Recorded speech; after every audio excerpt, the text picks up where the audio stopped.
Sur les paroles de mon frère Imam Mota, où il a parlé de l'amour. L'une des femmes de Jacob n'était pas aimée. Dieu maintenant fait une information par rapport à l'amour dans les couples polygamiques.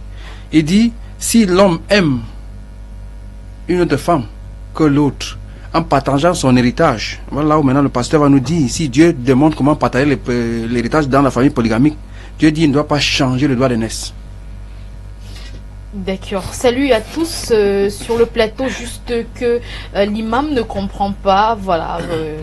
Juste que l'imam sache que ça ne sert à rien d'insulter la Bible, qu'il nous parle de son prophète Mohamed qui a eu 69 ans avec la petite Aïcha de 9 ans, fille de son compagnon Abou Bakr, comme rapporte Sahim Al-Boukar, des sources islamiques, et que l'imam nous dise exactement combien de femmes avait Mohamed, puisqu'il avait près de 9, alors que le Dieu du Coran autorise 4. Pourquoi Mohamed ne mettait pas en pratique ce que Allah disait? Vous avez la parole. Alhamdulillah, c'est très facile.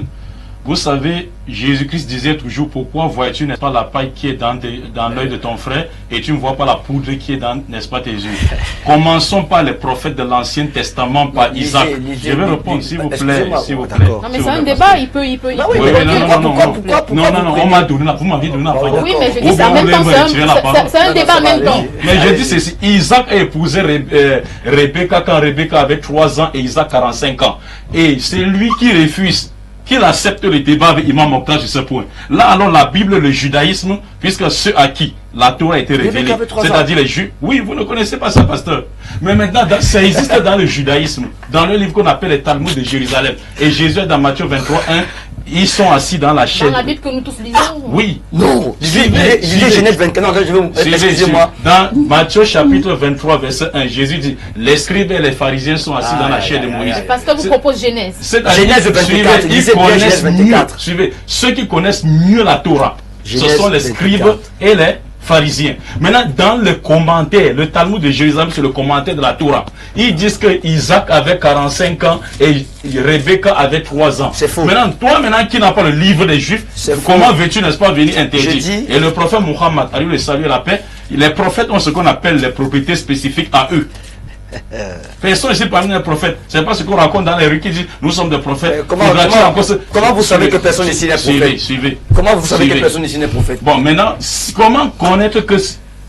Comment connaître un prophète? Comment reconnaître un prophète? Deutéronome chapitre 13, verset 1. Dis quoi, que quand Dieu parlera, Dieu dit ceci. il parlera dans l'air. Mais vous me posez la question en même temps, vous m'étouffez. Alors, Dieu dit ceci. Rapidement. Oui, Dieu dit ça à Moïse. Si s'élève du milieu de toi quelqu'un qui se dit prophète, et vous annonce des choses à venir, vous les voyez se réaliser. Il fait les miracles, vous les voyez s'accomplir. Mais si par après il vous invite à aller adorer un autre Dieu qui n'est pas moi, ne l'écoutez pas. Pourtant, les prophètes qu'on rencontre disent que Jésus est Dieu alors que Jésus n'est pas Dieu. Ce sont des faux prophètes. Acceptez les débats. Je reviens sur la question de Aïcha. Le prophète avait 11 femmes. Mohammed avait 11 femmes. Et quelqu'un a parlé de 69 ans.